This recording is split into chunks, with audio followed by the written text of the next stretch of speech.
अमन classes की YouTube channel पे आप सभी का स्वागत है। आप हमारे वीडियो को लाइक करें, शेयर करें, कमेंट करें और सब्सक्राइब करना बिल्कुल ना भूलें। डियर स्टूडेंट्स, पिछले वीडियो में हम लोगों ने इकाई अंक ज्ञात करने के लिए सीखा था। उम्मीद करते हैं कि वह वीडियो आपको बहुत अच्छा लगा होगा। आज की क्लास में हम लोग सीखेंगे शून्य की संख्या ज्ञात करने के लिए। तो आइए हेडिंग लगा लीजिए, शून्य की संख्या, number of zero. Number of zero, शून्यों की संख्या, शून्यों की संख्या। आइए सबसे पहले हम लोग बेसिक सीखते हैं, ठीक है। तो दो वैसे संख्या पर आप लोग विचार कीजिएगा जिसको गुणा करने पर गुणनफल के अंत में जीरो आ जाए। दो वैसे संख्याओं पर हम लोग को विचार करना है जिसे आपस में गुणा करने पर गुणनफल के अंत में क्या हो जाए, जीरो हो जाए। तो हो सकता है कि आप ये दो संख्या में से कोई एक संख्या जो है से 10 का मल्टीपल ले ले। 10 का मल्टीपल कहने का मतलब हुआ 10 से कटने वाला। जैसे सपोज एक संख्या आप कोई 70 ले लिए और दूसरा संख्या यदि यहाँ पर आप कुछ भी लीजिएगा, जैसे कि यहाँ सपोज 7 ही लिख दें तो 70 गुना 7 490, जो कि अंतिम में क्या आ गया, जीरो आ गया। तो मेरा कहने का मतलब यही था कि दो संख्या में से कोई एक संख्या 10 से कटने वाला यदि आप लेते हैं, 10 का मल्टीपल लेते हैं, तो जो प्रोडक्ट जो होगा, जो गुणनफल जो होगा, उसके अंतिम में क्या आएगा, जीरो आएगा। जैसे यदि यहाँ पर हम 110 लिख देते हैं और यहाँ पर जैसे 12 ही लिख देते हैं, 12, तो 12 गुना 110 करेंगे तो ये आ गया आपका 1320, मतलब अंतिम में क्या आ गया, जीरो। तो दो संख्या में से कोई एक संख्या यदि हम 10 का मल्टीपल लेंगे तो गुणनफल के अंतिम में क्या आएगा, जीरो आएगा। क्लियर है। अब यदि दोनों संख्या में से कोई भी संख्या 10 से कटने वाला नहीं ले तो हमें क्या करना होगा, ये दोनों में से कोई एक संख्या जो है, कोई एक संख्या सम लेना होगा। सम मतलब 2 से कटने वाला, और एक संख्या जो है वह 5 का गुणज, 5 का गुणज अर्थात 5 से कटने वाला। जैसे यहाँ पर सम संख्या कहें तो 8 ले लिए और 5 का गुणज 15, 15 8 20 से 120, तो गुणनफल के अंत में क्या आ गया, जीरो आ गया। यदि यहाँ पर एक संख्या हम लेते हैं 12 और यहाँ पर एक संख्या ले लेते हैं 5 का मल्टीपल, सपोज डेट यहाँ पर क्या 25 ही लिख देते हैं, तो आपका 25 गुना 2, 25 दूनी कितना हो जाएगा, 50, मतलब 5, आपके पास 5 रहा, और 25 से कम 25 और 5 30, ये हो गया कुछ इस तरह से। तो यहाँ पर क्या है, गुणनफल के अंत में क्या आ गया, आपका जीरो आ गया। अब सपोज किया जाए कि यदि यहाँ पर हम 13 ले लें, जो कि 2 का मल्टीपल नहीं है, 2 से कटने वाला नहीं है। अब यहाँ पर आप कोई भी संख्या लीजिएगा और इसके साथ यदि हम गुणा करें तो अंतिम में जीरो नहीं आएगा, बशर्ते कि यह 10 का मल्टीपल नहीं रहेगा। तो यहाँ पर कुछ भी लिखिए, 5 का मल्टीपल लिखिए चाहे कुछ भी लिखिए, अब गुणा करने पर जीरो यहाँ पर नहीं आएगा। तो यहाँ से हम आपको यह समझाना चाह रहे हैं कि शून्य की संख्या लाने के लिए, गुणनफल के अंत में जीरो लाने के लिए मुख्य रूप से जिम्मेवार होता है 2 और 5। मुख्य रूप से कौन जिम्मेवार होता है, 2 और 5। जब जब 2 और 5 आपस में मिलेगा तब तब गुणनफल के अंत में जीरो आएगा। ठीक है, आइए इस बात को लिख देते हैं इधर साइड में।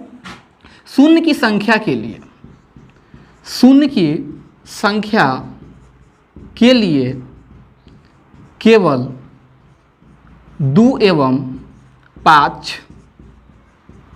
जिम्मेवार होता है, केवल 2 एवं 5 जिम्मेवार होता है। चलिए, एक चीज आप जानते होंगे कि a के पावर n और गुना b के पावर n को हम लिख सकते हैं ab के पावर n। आपको पता है, यदि यहाँ 3 के पावर हम 7 करें और 2 के पावर 7 करें तो हम बेस मतलब 3 और 2, बेस का जो गुणनफल जो होगा 3 दूनी का 6 के पावर कर सकते हैं 7। क्लियर। यदि यहाँ पर 5 के पावर हम 11 करें और 3 के पावर 11 करें तो 5 गुना 3 15 के पावर हम लिख सकते हैं 11। 2 के पावर 4, 3 के पावर 4, तो 2 गुना 3 6 के पावर 4। थोड़ा सा यहाँ सोच के बोलिएगा, यदि यहाँ पर हम 5 के पावर 11 कर दें और 3 के पावर यदि 19 कर दें तो यहाँ पर जो बेस का जो गुणनफल जो 15 जो होगा, ये 15 का मैक्सिमम पावर कितना कर सकते हैं, ठीक है। 5 के पावर 11, 3 के पावर 19, इसको जब हम आपस में गुना करेंगे तो जो बेस का जो गुणनफल जो हुआ, ये 15 जो हुआ, 15 का मैक्सिमम पावर कितना कर सकते हैं, तो 15 का मैक्सिमम पावर कर सकते हैं हम 11। समझ रहे हैं आप। ये 3 के पावर जो 19 जो है, इसको हम लिख सकते हैं 3 के पावर 11 गुना 3 के पावर 8, और ये होगी आपका 5 के पावर 11, और ये होगी आपका 15, और 15 के पावर हो जाएगा आपका 11, ठीक है। आपसे सिर्फ और सिर्फ हम पूछे थे कि 15 का पावर कितना कर सकते हैं, ठीक है। आप इस पर ध्यान नहीं दीजिए। चलिए आगे समझिएगा। यदि 7 के पावर यहाँ 19 कर दें और यहाँ कर दें 13 के पावर यदि हम 31 कर दें, तो 7 गुना 13 कितना होगा, 91, 91। तो 91 का मैक्सिमम पावर कितना होगा, तो 91 का जो मैक्सिमम पावर जो होगा, ये दोनों में जो छोटा होगा वही ना होगा, कितना होगा, 19 होगा। समझ रहे हैं आप। 5 के पावर 17 और 2 के पावर 11, 5 गुना 2 10, 10 का पावर कितना हो जाएगा, 11 हो जाएगा, ठीक है। चलिए यहाँ से आपको यह बताना चाह रहे हैं कि बेस का पावर वही होगा, बेस के गुणनफल का पावर वही होगा जो दोनों में क्या होगा, छोटा होगा, ठीक है। और यहाँ पर आपको बताएं कि शून्य की संख्या के लिए केवल 2 एवं 5 क्या होता है, जिम्मेवार होता है। क्लियर है। आइए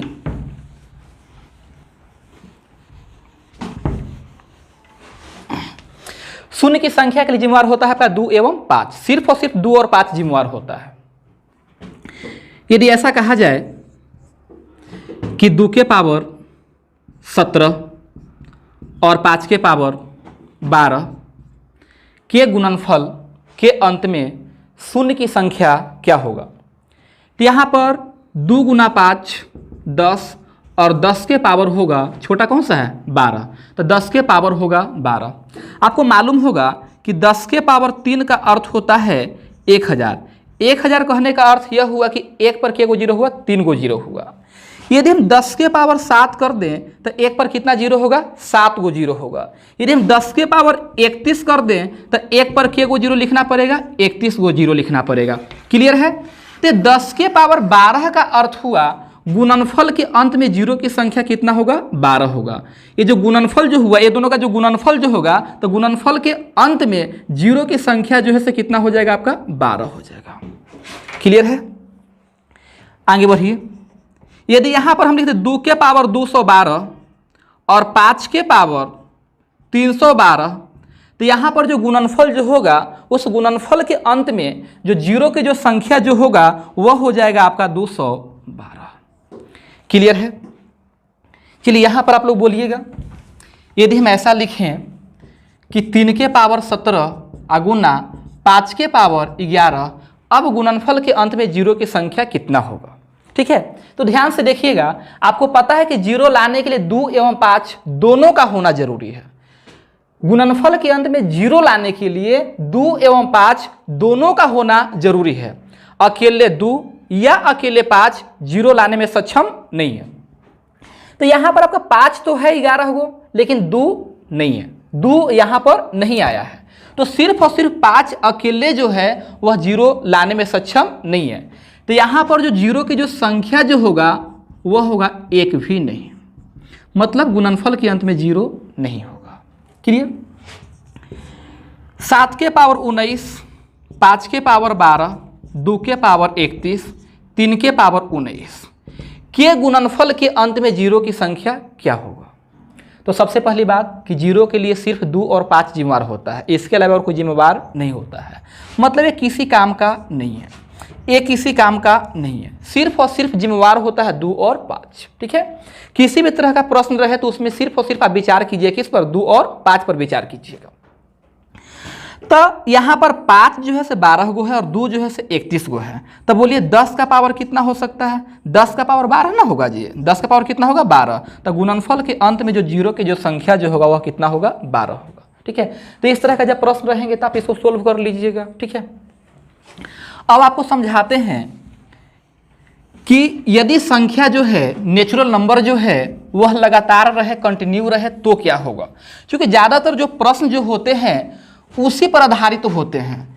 1 से लेकर के मतलब स्टार्टिंग से नेचुरल नंबर दे दिया जाता है, 1 से लेकर 50 तक या 1 से लेकर 100 तक, 1 से लेकर 500 तक दे दिए जाते हैं और पूछा जाता है कि गुणनफल के अंत में जीरो की संख्या क्या होगा। जैसे यहाँ पहले लिख देते हैं कंटिन्यू प्रोडक्ट, लगातार गुणनफल में क्या होगा, ठीक है, लगातार गुणनफल। चलिए जैसे क्वेश्चन है कुछ इस तरह से, या पहले आपको हम समझा देते हैं, 1 गुना 2 गुना 3 गुना 4, लीजिए पूरा लिख देते हैं, 5 6 7 8 9 10। पहले इस 10 संख्याओं पर आप लोग विचार कीजिए कि इसमें के गो 2 होगा, मतलब 2 की संख्या कितना होगा और 5 की संख्या कितना होगा। तो देखिए यहाँ पर 2 जो है से आपका के गो है, एगो है।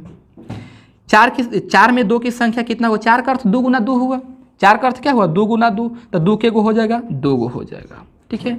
और 6 का अर्थ हुआ 2 गुना 3, 2 गुना 3, हमें मतलब किससे है 2 से, हम 2 की संख्या काउंट कर रहे हैं, तो इसमें 2 के गो हो जाएगा सर, एगो हो जाएगा। और 8 का अर्थ हो गया 2 गुना 2 गुना 2, तो 2 के गो हो जाएगा, 3 गो हो जाएगा। और 10 का मतलब होता है 2 गुना 5, तो यहाँ पर 2 के गो हो गया एगो, ठीक है। 5 की संख्या काउंट करते हैं, इसको ऊपर में हम लिख देते हैं, तो 5 एगो यहाँ पर हो गया। और जब हम 10 को तोड़े थे 2 और 5 में, तो 1 5, मतलब इस 10 में एगो 5 मिलेगा आपको, ठीक है। टोटल काउंट कीजिए कि 2 की संख्या हुआ कितना, तो एगो और 2 गो, 3 गो, 4 गो और 3 गो, 7 गो और एगो 8 गो, 2 की संख्या हो गया 8। जबकि 5 की संख्या 1 और 1 कितना हो गया आपका 2 हो गया। क्लियर है। तो जैसा कि आप देख रहे हैं कि 2 की संख्या यहाँ पर क्या है ज़्यादा है और 5 की संख्या क्या है कम है। ये जो 2 की जो संख्या जो है वह 5 का जो संख्या जो है उसका 4 गुना है। कितना गुना है 4 गुना। आप 1 से लेकर के 100 तक जाइए या 1 से लेकर के 1000 तक जाइए, ये जो 2 की संख्या ऑलवेज जो होगा वह 5 की संख्या का लगभग 4 गुना होगा। लगभग कितना गुना होगा 4 गुना होगा। और अभी आप सीखे थे कि 2 के पावर यदि m रहे और 5 के पावर यदि n रहे तो 2 गुना 5 मतलब 10 का जो पावर जो होगा वह इन दोनों में से जो छोटा होगा वही होता है। सपोज डेट यदि m छोटा है n से तो 10 का पावर कितना होगा m। यदि n छोटा होता m से तो यहाँ पर पावर क्या होता n होता। समझ रहे हैं ना। और जो 10 का जो पावर जो होता है वही तो जीरो की संख्या होता है, वही जीरो की संख्या होता है। आइए एक बार फिर से आपको समझाते हैं। आपको यहाँ से यह समझाने का प्रयास किए कि जब लगातार गुणनफल होगा, क्या होगा लगातार गुणनफल होगा, तो उस स्थिति में 2 का जो संख्या जो होता है वह 5 की संख्या के रिस्पेक्ट में लगभग 4 गुना होता है, ठीक है। और जो 10 का जो पावर जो होता है या फिर जीरो की जो संख्या जो होता है वह 2 और 5 में जिसका पावर छोटा होता है वही पावर जो है वह जीरो की संख्या बनता है। समझ रहे हैं। तो आइए यहाँ से हम लोग फाइनली निष्कर्ष यह निकाल लिए कि जब संख्या कंटिन्यू हो, ठीक है, किस तरह का संख्या नेचुरल नंबर, जब नेचुरल नंबर लगातार होगा तो उस स्थिति में 5 की संख्या कम होगा और 2 की संख्या बहुत ज़्यादा होगा, ठीक है। और जीरो की जो संख्या जो होता है 2 और 5 में जिसका संख्या कम होता है, जो पावर छोटा होता है वही जीरो की संख्या होता है। तो हमेशा किसका पावर छोटा होगा, हमेशा 5 का पावर छोटा होगा। तो हम ऑलवेज जो है सिर्फ 5 की संख्या निकालेंगे, 2 की संख्या नहीं निकालेंगे। कारण है कि 2 की संख्या हमेशा क्या होता है ज़्यादा होता है। तो आइए देखते हैं क्वेश्चन कुछ इस तरह से, 1 गुना 2 गुना 3 गुना 4 ... गुना 100 के गुणनफल के अंत में शून्य की संख्या क्या होगी, ठीक है। हमेशा कुछ इसी तरह से लैंग्वेज लिखा हुआ रहेगा के गुणनफल के अंत में या के गुणनफल के दाईं ओर लगातार शून्य की संख्या क्या होगा। ये लगातार कहने का अर्थ क्या होता है उसको समझिएगा। जैसे सपोज कीजिए कि 2 गो 3 गो 4 गो संख्या को हम आपस में गुना किए तो गुणनफल कुछ इस तरह से आया, ठीक है, कुछ इस तरह से आया, ठीक है। तो ये जो गुणनफल जो आया इसमें जीरो की संख्या कितना हुआ काउंट कीजिए, 1 2 3 4 5, बस यही 5 को हम लोग बताते हैं। ये 7 जो है वह जीरो का कंटिन्यूटी क्या कर दिया, तोड़ दिया। तो जैसे कंटिन्यूटी टूट जाता है तो उसके बाद जो जीरो यदि आता भी है सपोर्टेड तो उसका काउंट हम लोग नहीं करते हैं। हम लोग सिर्फ और सिर्फ किसको काउंट करते हैं, जो अंतिम से लगातार जीरो की जो संख्या होता है सिर्फ उसको काउंट करते हैं। क्लियर है? तो क्वेश्चन क्या है आपके सामने, 1 से लेकर के 100 तक है कि गुणनफल के अंत में शून्य की संख्या क्या होगी। तो ये करना क्या है, ये शून्य की संख्या के लिए, जीरो की संख्या के लिए जिम्मेवार होता है 2 और 5। कौन जिम्मेवार होता है, 2 और 5। और आपको पता है कि 2 की संख्या काफ़ी ज़्यादा होता है और 5 की संख्या क्या होता है, कम होता है। और जीरो के लिए जिसका संख्या कम होता है जिम्मेवार वही होता है। तो हम किसका संख्या काउंट करेंगे, 5 का। तो 5 की संख्या काउंट करेंगे कैसे, कुछ नहीं करना है। 1 से लेकर कहाँ तक है, 100 तक। तो इस लास्ट संख्या को पकड़िए और इसमें भागा दीजिए। किससे भागा दीजिएगा, जिसका आप संख्या काउंट करना चाहते हैं। तो संख्या किसका काउंट करना है, 5 का। तो हम 5 से भागा देंगे। तो 5 से भागा दीजिएगा तो कितना बार लगेगा, 20 बार। अब 5 से भागा देंगे तो कितना बार लगेगा, 4 से। क्या अब 5 से भागा लगाना पॉसिबल है, पॉसिबल नहीं है, छोड़ दीजिए। अब देखिए ये तो संख्या है, संख्या को छोड़ दीजिए और बाकी जो है उसको जोड़ दीजिए। तो 20 गो और 4 गो 24 गो। ये 24 जो है वह 5 की संख्या है। ठीक है, ये 24, इस 24 को आप या तो 5 की संख्या कहिए या फिर इसको आप 0 की संख्या कहिए। समझ में आ रहा है? यदि आपको ऐसा लगे कि हम 2 का भी संख्या इसमें काउंट करें तो आइए 2 का भी संख्या काउंट करके आपको दिखाते हैं। जब 2 की संख्या काउंट करना है तो कुछ नहीं करेंगे, 2 से डिवाइड करेंगे। 2 से भागा देंगे कितना होगा, 50। 2 से भागा देंगे कितना होगा, 25। बोलिए आएंगे 12.5 नहीं 12। सिर्फ देखना है कि भागा लगेगा कितना बार। तो यहाँ पर भागा कितना बार लगेगा, 12 बार लगेगा। अब कितना होगा, 6। अब कितना होगा, 3। आगे बोलिए 1। क्या और भागा लगेगा, नहीं लगेगा। ये तो संख्या है सर, इसको छोड़ दीजिए और बाकी को जोड़ दीजिए। तो देखिए 6 3 9 और 1 10, 10 और 50 60, 60 और आपका 25 85, 85 और 2 87, 87 और 10 97 हो गया। तो 2 का संख्या कितना हो गया, 97। 5 कितना आया था, 24। देखिए ध्यान से देखिए, ये 2 की संख्या कितना है, 97। जो 5 की संख्या 24 का लगभग 4 गुना है। ये तो आपको हम बताने का प्रयास कर रहे हैं कि 2 का जो संख्या जो होगा वो हमेशा 5 के संख्या के रिस्पेक्ट में लगभग 4 गुना होगा। क्लियर? तो 0 के लिए वही जिम्मेवार होता है 2 और 5 में मुख्य रूप से, जिसका संख्या क्या होता है, कम होता है। और कंटिन्यू प्रोडक्ट में हमेशा 5 की संख्या कम होगा। अतः आप हमेशा जब भी निकालें तो 5 की संख्या निकालें, 2 की संख्या नहीं निकालें। जो 5 का संख्या होगा वही 0 का संख्या होगा। उम्मीद करते हैं कि आप इस बात को समझ रहे हैं। अब देखिएगा, यदि इसी क्वेश्चन में 1 से लेकर जो 100 तक लिखा हुआ था, यदि 100 तक न रहे, यदि इसको हम कर देते हैं कहाँ तक, सपोज कीजिए इसको 120 तक कर दें। 120, कुछ नहीं करना है, बस 120 को पकड़िए और डिवाइड कीजिए। किससे, 5 से डिवाइड करेंगे। तो 5 से डिवाइड करें तो कितना होगा, 24। अब 5 से डिवाइड करेंगे तो कितना होगा, बोलिए कितना, 5 चौका 20, 4 बार लगेगा। चूँकि 5 5 तो 25 ज़्यादा हो जाएगा तो कितना लगेगा, 4। क्या फिर से भागा लगने में सक्षम है, अब भागा नहीं लगेगा। तो 24 और 4 कितना हो जाएगा, 28। 24 और 4 कितना हो जाएगा, 28। इस 28 को आप या तो 5 का संख्या कहिए या फिर 0 का संख्या कहिए। क्लियर? आइए, यदि 1 गुना 2 गुना 3 गुना 4 ... गुना यहाँ 71 करते हैं, 71 करते हैं के गुणनफल के अंत में लगातार शून्य की संख्या क्या होगा। तो कुछ नहीं करना है, आप इस 71 को पकड़िए और 71 को पकड़ करके भागा दीजिए। किसे भागा देंगे, 5 से भागा देंगे। तो 14 पचे 70।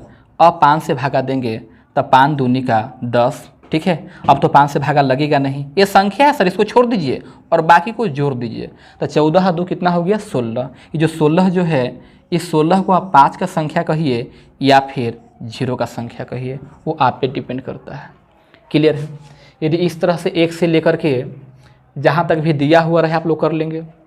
ठीक है, यदि आप लोग प्रीवियस क्वेश्चन देखेंगे, जैसा कि एग्जाम में आता है एसएससी और मुख्य रूप से रेलवे के एग्जाम में आता है, तो वहाँ पर आप लोग प्रीवियस क्वेश्चन जब देखिएगा तो ज़्यादातर प्रश्न इसी तरह से दिया हुआ रहता है। 1 से शुरू करके कभी 120 तक जाएगा, कभी 500 तक जाएगा, कभी 1000 तक जाएगा।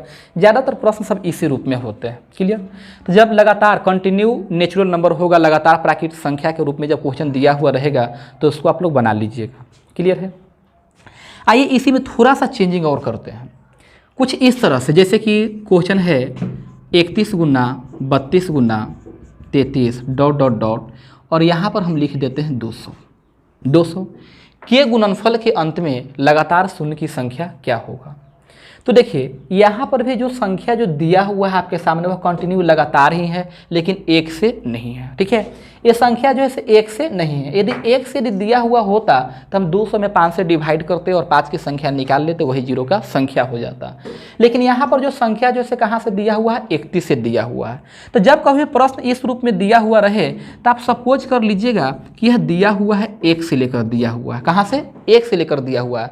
लेकिन हकीकत यही है, रियलिटी यही है कि 1 से लेकर 30 तक तो दिया हुआ नहीं है। तो अब साथ में क्या कीजिए कि जो पोर्शन नहीं दिया हुआ रहेगा उसमें भी 0 की संख्या निकाल लीजिएगा और उसको टोटल में से घटा लीजिएगा। जैसे हम पहले क्या करेंगे कि 1 से लेकर 200 तक 0 की संख्या निकाल लेंगे और उसमें से जो नहीं दिया हुआ है, मतलब 1 से 30 जो नहीं दिया हुआ है उसमें 0 की संख्या निकाल करके हम लोग क्या करेंगे, घटा देंगे। तो आइए 1 से लेकर 200 तक में कितना हो जाएगा, 5 से भागा दे देंगे तो कितना होगा सर, 40। 5 से भागा देंगे कितना होगा, 8। 5 से भागा देंगे कितना बार लगेगा, 1 बार लगेगा। सिर्फ आपको ये सोचना है कि डिवाइड होगा कितना बार, भागा लगेगा कितना बार। ठीक है, दशमलव में मत जाइएगा। ये जो संख्या है इसको आप छोड़ दीजिए। ये 40, 8, 48 और 1 49। यदि 1 से लेकर 200 तक होता तो 0 की संख्या कितना होता, 49 होता। अब जो 1 से 30 नहीं दिया हुआ था उसमें 0 की संख्या काउंट करते हैं तो 30 में भागा देंगे। किससे भागा देंगे, 5 से। 6। अब कितना होगा, 1। तो 6 और 1 7। इस 7 को हम लोग हटा लेंगे। तो 7 को हटाइएगा तो 49 में से 7 जाएगा, कितना होगा बोलिए, 42 होगा, 42 होगा। समझ रहे हैं? अब इसी तरह से एक और हम प्रश्न लिख दें जिसमें कुछ इस तरह से हम लिख देते हैं यहाँ 45, 46, 47 और यहाँ पर लिख देते हैं आपका 150 कर देते हैं। के गुणनफल के अंत में लगातार शून्य की संख्या क्या होगा। तो आपको क्या बोले कि जब 1 से नहीं दिया हुआ रहे तो आप सपोज कर लीजिएगा कि 1 से दिया हुआ है और जो नहीं दिया हुआ है उसको क्या कर देना है, घटा देना है। उससे क्या करना है, घटा देना है। क्लियर है? तो आइए हम 1 से लेकर 150 तक पहले मालूम करते हैं। तो 150 में भागा देंगे, किससे भागा देंगे सर, 5 से भागा देंगे। तो 5 से भागा दीजिएगा तो कितना हो जाएगा, 30। अब 5 से जब हम डिवाइड करेंगे तो कितना होगा, 6। अब 5 से डिवाइड करेंगे तो कितना होगा, 1। तो 30 और 6 36 और 1 37 हो गया। यदि 1 से लेकर के 1 2 3 4 करके 150 तक लिखा हुआ होता तो उसमें 0 की संख्या जो है हमारा कितना आता, 37 आता। क्लियर है? लेकिन 1 से लेकर जो 44 तक नहीं दिया हुआ था अब उसमें 0 की संख्या मालूम करेंगे और क्या करेंगे, सब्ट्रैक्ट कर देंगे, घटा देंगे। तो आइए 1 से लेकर 44 तक में मालूम करने के लिए हम भागा देंगे, किस में भागा देंगे, 44 में भागा देंगे। तो जब हम 44 में भागा देंगे, किससे भागा देंगे सर, 5 से भागा देंगे। 9 बार तो लगेगा नहीं, 8 बार लगेगा और इसमें जब हम भागा देंगे तो 1 बार लगेगा। क्लियर है? तो ये हो गया आपका 8 और 1 कितना हो गया, 9। तो इस 9 को हम लोग क्या करेंगे, घटा देंगे। तो 9 को जब आप घटाइएगा तो 0 की संख्या कितना आ जाएगा, 28 आ जाएगा। उम्मीद करते हैं कि आप इस बात को समझ रहे हैं। क्लियर है? चलिए अब तो ऐसा प्रश्न बताने की ज़रूरत नहीं है, थोड़ा सा और इसमें चेंजिंग करते हैं। ठीक है, ध्यान दीजिएगा। यहाँ पर 2 4 6 8 ... गुना 200 के गुणनफल के अंत में दाईं ओर से लगातार 0 की संख्या क्या होगी। ठीक है, के गुणनफल के अंत में लगातार 0 की संख्या क्या होगी। तो देखिए सर, यहाँ पर हम 200 में भागा नहीं दे सकते हैं। कारण है कि इस बार लगातार नेचुरल नंबर नहीं है। इस बार हाँ लगातार आपको दिख रहा होगा लेकिन लगातार सम संख्या है सर। ठीक है, लगातार 2 का मल्टीपल है। ठीक है, ये लगातार नेचुरल नंबर नहीं है। तो इस स्थिति में करना क्या है, आपको तो हर हाल में लगातार नेचुरल नंबर के रूप में कन्वर्ट करना ही होगा। तो कैसे कन्वर्ट करेंगे उसको देखते हैं। ये हो गया आपका 2 गुना 1 और ये 2 गुना 2, 2 गुना 3, 2 गुना 4 और लास्ट में हो जाएगा आपका 2 गुना 100। अब बताइएगा यदि सभी जगह से इस 2 को हम हटा लें, इस 2 को क्या कर लें, हटा लें, ठीक है। 2 को यदि पकड़ पकड़ के यदि हम बाहर निकालना शुरू करें तो हमें क्या मिलेगा, 1 2 3 4, समझ रहे हैं ना। आगे क्या होगा 5 6 और इसी तरह से कहाँ तक जाएगा, 100 तक जाएगा, 100 तक जाएगा। 1 2 3 4 कहाँ तक गया सर, 100 तक गया। समझ रहे हैं इस बात को। और यहाँ पर ये 2 जो है से कितना हो जाएगा, 100 हो जाएगा। कुछ मित्र ऐसा नहीं ना सोच रहे हैं कि 2 ऐसे करेंगे और 1 गुना 2 गुना 3 गुना यहाँ 100 ऐसे कर देंगे, ठीक है। इस तरह का काम कहाँ पर होता है, जब प्रश्न जोड़ या घटाव के रूप में रहता है वहाँ पर इस तरह से कॉमन किया जाता है। यहाँ पर गुना के रूप में है तो इस 2 को बाहर निकालें, फिर से ये 2 जाके बाहर गुना होगा, फिर से बाहर जाके गुना होगा, तो क्या पावर जो है से आपस में ऐड होते जाएंगे और सब ऐड होकर के टोटल कितने हो जाएंगे, 100 हो जाएंगे।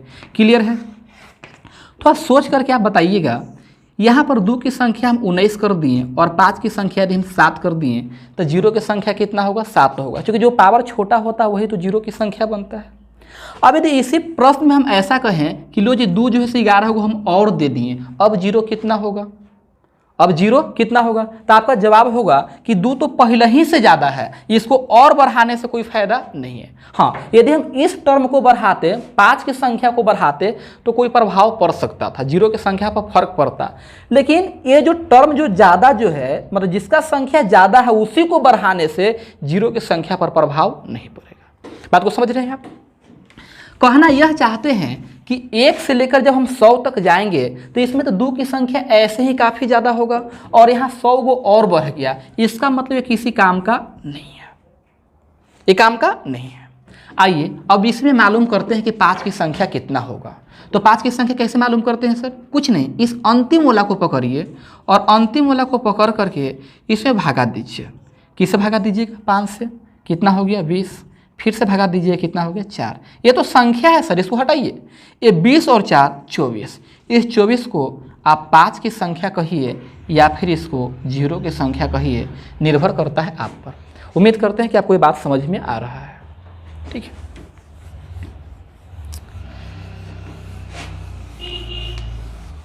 आइए एक और प्रश्न आपको हम समझाते हैं। 3 6 9 12 डॉट डॉट, यहाँ पर बोलिए 3 का मल्टीपल, यहाँ पर कोई बोलिए। जैसे 3 का मल्टीपल यहाँ पर हम लिख दिए सर 150, कितना लिखते हैं 150। आपको हर हाल में कंटिन्यू नेचुरल नंबर के रूप में लाना होगा, तो इसको क्या लिखेंगे, 3 गुना 1।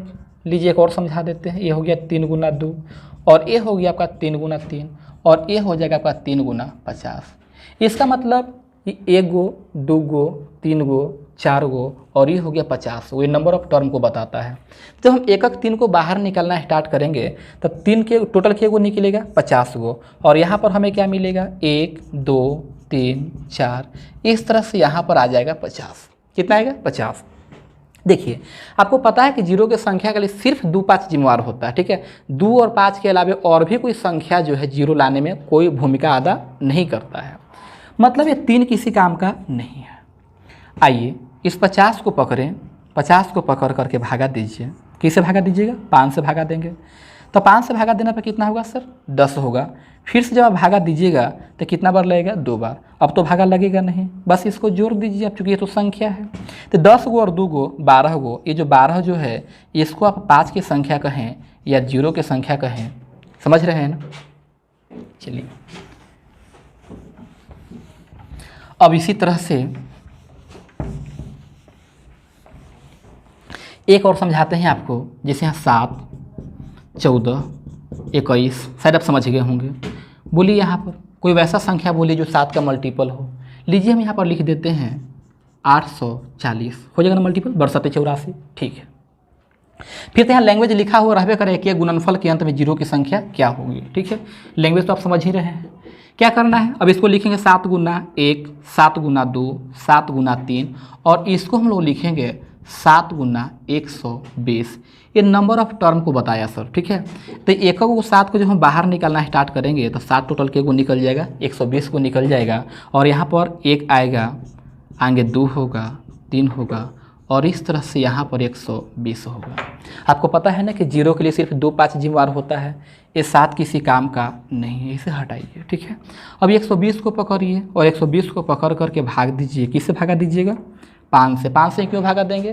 क्योंकि 0 के लिए 2 और 5 जिम्मेवार होता है, और 5 से इसलिए देते हैं कि 5 की संख्या कम होता है। ठीक है, तो ये 5 जब भागा दीजिएगा तो कितना लगेगा सर? 24 लगेगा। अब 5 से दीजिएगा तो कितना होगा? 4। तो 24 और 4 कितना होगी? 28। ठीक है, इसको आप 5 की संख्या कहें या फिर 0 की संख्या कहें। क्लियर? चलिए एक और है, एक और प्रश्न बताते हैं जहाँ पर थोड़ा ध्यान से समझिएगा। ठीक है, इस बार जो है वो हम 5 का कंटिन्यू प्रोडक्ट लेते हैं। किसका? 5 का। 5, 10, 15, 20, इस तरह से लास्ट में यहाँ पर हम क्या 5 का मल्टीपल बोलिए कोई कितना लिख दें? यहाँ पर 350 कर देते हैं। कितना कर दिए सर? 350। शायद आप बोलना चाह रहे हैं 5 गुना 70, मतलब बाहर में जो है 5 के गो हो जाएगा, 70 गो हो जाएगा। ठीक है, यदि आपको प्रश्न बनाने की इच्छा करें कि हमसे पहले आप बनाएं तो वीडियो को रोक करके आप प्रश्न को सोल्व कीजिए और फिर हमसे आंसर मैच कीजिए। तो देखा जाए ये तो होगा आपका 5 गुना 1, समझ रहे हैं आप? ये 5 गुना 2, डायरेक्ट यहाँ पर आइए ना, ये 5 गुना क्या हो जाएगा? 70। और जब हम एक 5 को बाहर निकालना स्टार्ट करेंगे सर, तो 5 टोटल के गो निकलेगा? 70 गो निकलेगा। और यहाँ पर होगा 1 गुना 2 गुना 3 गुना, बोलिए कहाँ तक? 70 तक। अब ध्यान देने वाली बात यह है, ठीक है, कि 5 जो है वो तो सोल्व करने से पहले 5 70 को मेरे पास पहले से ही आ गया। तो यहाँ पर ऐसा डाउट हो रहा है, ऐसा शक हो रहा है कि कहीं ऐसा ना हो कि 5 की संख्या ही बढ़ जाए और 2 की संख्या क्या हो जाए? कम जाए। और एक्चुअल में होता यही है, जब 5 का लगातार गुणनफल होगा तो वहाँ पर 5 की संख्या ज़्यादा होता है और 2 की संख्या ही कम होता है। मतलब 2 का जो पावर होगा ना वही 0 की संख्या होगा। लेकिन आइए आपको समझाते हैं सोल्व करके। यदि इसमें आप 5 की संख्या निकालना चाहें तो 5 की संख्या निकालने के लिए आप भागा दीजिएगा। किससे भागा दीजिएगा? 5 से। तो कितना होगा सर? ये 14 हो जाएगा। फिर भागा दीजिएगा तो कितना होगा? 2। तो 14 2 कितना हो गया? 16। तो 5 की संख्या यहाँ पर कितना हो गया? 16 हो गया। 5 की संख्या कितना हुआ? 16। अब यदि इसमें हम 2 की संख्या निकालना चाहते हैं तो सिंपल सी बात है, जिसका संख्या निकालना हम उसी से भागा देंगे। इस पर भी हम विचार करेंगे अगले वीडियो में। तो जब हम यहाँ पर 2 से भागा देंगे, चूंकि 2 की संख्या निकालना चाह रहे हैं, तो 2 से भागा देंगे तो यहाँ कितना होगा? 35। अब 2 से भागा देंगे तो 17, 17.5 नहीं 17, यहाँ होगा आपका 17। अब भागा देंगे तो कितना होगा? 8 दूनी 16। अब भागा दीजिएगा कितना हो जाएगा? 4 हो जाएगा। और अगले बार भागा देने पर कितना हो जाएगा? 2 हो जाएगा। और अगले बार भागा देंगे तो एक बार भागा और लगेगा, मिला लीजिएगा आप। ठीक है ना, यहाँ पर भागा दिए तो कितना आ गया? 35, 17, 8, 4, 2 और 1। ये तो संख्या है, इसको छोड़ दीजिए और बाकी को आप क्या कर दीजिए? जोड़ दीजिए। तो ये हो गया आपका 35 गो, 35 गो और 5 गो 40 गो, 40 गो और 10 गो 50 गो और 10 गो 60 और 7 67। 2 की संख्या कितना हो गया? 67। और मेरे पास 5 यहाँ पहले से था, कितना? 70। तो ये 70 गो और 16 गो, 70 16 कितना हो? बोलिए 86 हो गया ना? 86। ये हो गया आपका 86 और ये हो गया आपका 67। बोलिए 0 का संख्या कितना होगा? ए पावर छोटा है ना, तो 0 की संख्या होगा आपका 67। यही आपको बताना चाह रहे थे कि जब 5 का लगातार गुणनफल होगा, 5 का लगातार गुणनफल होगा तो उस स्थिति में 5 की संख्या ही ज़्यादा हो जाएगा और 2 की संख्या ही क्या होगा? कम होगा। तो जब आप देखिएगा कभी प्रश्न में ऐसा देखिए कि 5 का लगातार गुणनफल है तो वहाँ आप 5 की संख्या मत ज्ञात कीजिए, वहाँ पर आप 2 की संख्या ज्ञात कर लीजिएगा। क्लियर है? आइए एक और यहाँ पर समझाते हैं। जैसे 5, 10, 15 और इस तरह से लिखते हुए हम पहुँच गए 5 का मल्टीपल अब इस बार उठाते हैं। लीजिए हम 1000 लिखते हैं या फिर 1200 ही लिख लीजिए। कितना? 1200 के गुणनफल के अंत में 0 की संख्या क्या होगा? तो ये तो आपका 5 गुना 1 ना होगा, ये आपका 5 गुना 1 होगा, ये 5 गुना आपका 2 हो जाएगा। लास्ट में आइए यहाँ पर क्या होगा? 5 गुना 240 हो जाएगा। 240 24 25 20 से 120 होता है, पहाड़ा याद रखिए आप लोग। तो यहाँ पर जब हम एक 5 को बाहर निकालना स्टार्ट करेंगे तब 5 टोटल के गो निकल जाएगा सर? 240 गो। और यहाँ पर 1 2 3 और ए जाएगा आपका 240 तक। क्लियर है? आपको पता है कि 5 का लगातार गुणनफल है, इसलिए यहाँ पर 5 की संख्या ही ज़्यादा होगा और 2 की संख्या क्या होगा? कम होगा। तो जिसका संख्या कम होता है उसका संख्या काउंट करते हैं। तो यहाँ पर 2 की संख्या कम होगा, इसलिए हम किसका संख्या काउंट करेंगे? 2 की संख्या काउंट करेंगे। तो ये 2 की संख्या काउंट करते हैं। ठीक है, कैसे काउंट किया जाता है? 2 से डिवाइड कर देंगे। तो 2 से जब आप डिवाइड कीजिएगा तो यहाँ पर कितना होगा 120 होगा, यहाँ पर भागा देंगे तो 60 होगा, यहाँ पर भागा देंगे 30 होगा। आप भी बोलिए मेरे साथ कितना होगा 15। यहाँ डिवाइड करेंगे तो 7 होगा और अगला स्टेप में आपका 3 हो जाएगा, एक बार और भागा लगेगा। क्लियर है? 7 गो और 3 गो कितना हो गया 10 गो, 10 गो और 30 गो 40 और 60 कितना 100 और 120, ये कुल मिलाकर हो गया 220, 220 और 6 कितना 226 और 10 236 हो गया। मिला लीजिए, काउंट कर लीजिए एक बार फिर से। भाग दिया हो तो ठीक है ही, 120 ठीक है, ये 60 और 30 90, 90 और ये हो गया आपका 10 100 220, 220 और 6 226 236 ठीक है। अब देखिए तो यहाँ पर जीरो की संख्या कितना हो जाएगा 200 कितना होगा, जीरो की संख्या 236 हो जाएगा 236, क्योंकि 5 की संख्या देख रहे हैं ना, ऐसे ही 240 ज़्यादा है, इसमें और भी निकलेगा। तो इस तरह के आप लोग प्रश्न सोल्व कर लीजिएगा ठीक है। तो इस वीडियो में बस इतना ही, इससे आगे कॉन्सेप्ट हम लोग अगले वीडियो में सीखेंगे ठीक है। उम्मीद करते हैं कि आपको यह वीडियो पसंद आया होगा।